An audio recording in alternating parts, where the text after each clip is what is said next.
হচ্ছে এক সুদানিজির কমেন্টটা পড়ি। বলছে ভালো না আমি নিছি। ও যে কমেন্টটার মধ্যে একটা ভিডিওর মধ্যে কমেন্ট করছে সেটা আগে একটু দেখাই। একটা আপু মানে ভিডিও করছে আর কি, আমার থেকে প্রোডাক্ট নিয়েছে সেগুলার, সেটা হচ্ছে ও মেকআপ কম্বো নিয়েছে। তো এই সুদানিজির আমি মেসেজ কয়েকটা শো করতেছি, সে আমাকে ফলো দিয়ে রাখছে, মানে ফলো করে আবার ফালতু কমেন্টও করতেছে। তোরে একটা কথা বলি শ্রুতি, তুই আমাকে মেসেজ দিছিস জানুয়ারির তারিখ, জানুয়ারি মাসের কয় তারিখ সেগুলো আমি স্ক্রিনে দেখাচ্ছি যে আপু প্রোডাক্ট নিবে। কি প্রোডাক্ট নিবে? রানের চিপার, বগলের চিপার, কালা দাগ রিমুভ করার আর চুলকানি, তোর দাগগুলো কমানোর জন্য। তুই 400 টাকার ক্রিমই নিতে পারস না, তুই 5,000 টাকার মেকআপ কম্বো কখন নিছিস? যে প্রমাণটা দেখাবি তুই, বা ভিডিও করে, মানে তুই আমার মেনশন দিবি তুই যে নিছিস। আমি মেকআপ কম্বো ভিডিও আপলোড করছি মাত্র 3-4 দিন হচ্ছে। 3-4 দিনে কয়টা মাল সেল করছি আমার কাছে লিস্ট আছে, ঠিক আছে? আরগুলা মানে এখনো তাদেরকে প্রোডাক্টগুলো দিই নাই, অর্ডার নিয়ে বসে আছি, বাট প্রোডাক্টগুলো দিই নাই, কারণ এগুলো হচ্ছে এক্সপেন্সিভ জিনিস আর জিনিসগুলো ভেঙে যাবে। তার জন্য আমার তো এগুলো যত্ন সহকারে সুন্দর করে পাঠাইতে হয়, কুরিয়ার ম্যানদেরকে বলে দিতে হয় এগুলো যাতে না ভাঙে, কারণ একটা আইশ্যাডো প্যালেট ভেঙে গেলে আমার বুকটা ভাঙবে। সরি টু সে, রোজা রেখে তোর গালি দিতে হইলো। আল্লাহ বলে নাই যে খারাপকে তুই রোজা রেখে গালি দিতে পারবি না। তোর মতো চুটিয়া মেয়েগুলোর জন্য সংসার ভাঙ্গে, ব্যবসা করতে পারে না, তারপর কিছু করতে পারে না। তুই তোর লাইফেও কিছু করতে পারস নাই, তুই মানুষের মানে উন্নতি দেখো তোর থেকে পুটকি জ্বলে, এটা হচ্ছে কথা।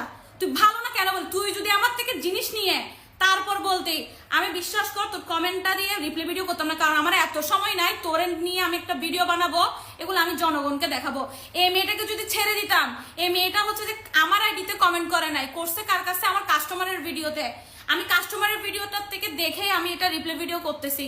মেয়েটা আমার থেকে জিনিস নিছে, 5,000 টাকার জিনিস নিছে মেকআপ কম্বোটা। হ্যাঁ, রংকং বুক যেটা দেখতেছ মেকআপ বক, সেটাই কিনতে পারবি না তুই। মেকআপ বুকটা তুই সেটাই কিনতে পারবি না, কারণ তুই একটা বগলের তলার আর রানের চিপার ক্রিমই কিনতে পারস নাই।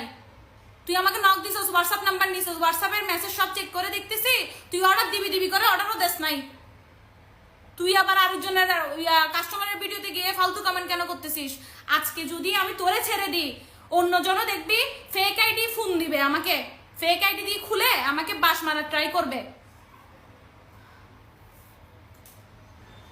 সরি টু সে দ্যাট, আমার এভাবে রাগান্বিত হয়ে কথা বলার কারণটা হচ্ছে আমি যথেষ্ট ট্রাই করি মানুষের সাথে ভালো ব্যবহার করার, ভালো থাকার, কিন্তু কিছু মানুষ হয় কি আমার উন্নতি দেখে বা আমার সেল দেখে বা আমাকে যে এত মানুষ নিজের টাকা দিয়ে জিনিস কেনার পরে ভিডিও মেক করে আপলোড করে মেনশন করে, এগুলো অনেকের দেখে সহ্য হয় না, ফেক আইডি দিয়ে ফোন মারা ট্রাই করে।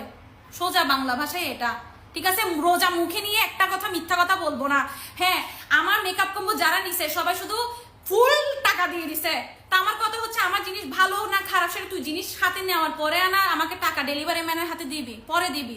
তুই আমাকে আগে কেন টাকা দিবি? আমি স্ক্রিন সব দেখাই দিচ্ছি, বিকাশে টাকা। একটা মেয়ে 1500 টাকার কম্বো নিছে, যেটা ঝুরি দিয়ে ভিডিও করছি, এটা 1500 টাকা। আমি ভিডিওগুলোর দামগুলো কেন বলি না জানো? এই চুতিয়াবাজ কিছু আমার প্রাইসগুলো জানতে চাই, প্রাইসগুলো জেনে এগুলো করে।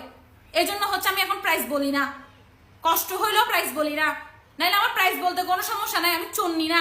এখন আরেকটা কথা বলবে, আপনি রোজা রাখছেন মেকআপ করছেন কেন? আমার এটা প্রফেশন, ঠিক আছে? এটা আমার একটা প্রফেশন। এই জন্য আমার হচ্ছে যে টাকার জন্য আমি যে ব্যবসা করি, হ্যাঁ, সেটার জন্য আমাকে অবশ্যই লুক রাখতে হবে। আমার জায়গায় তোরা আসতে পারবি না।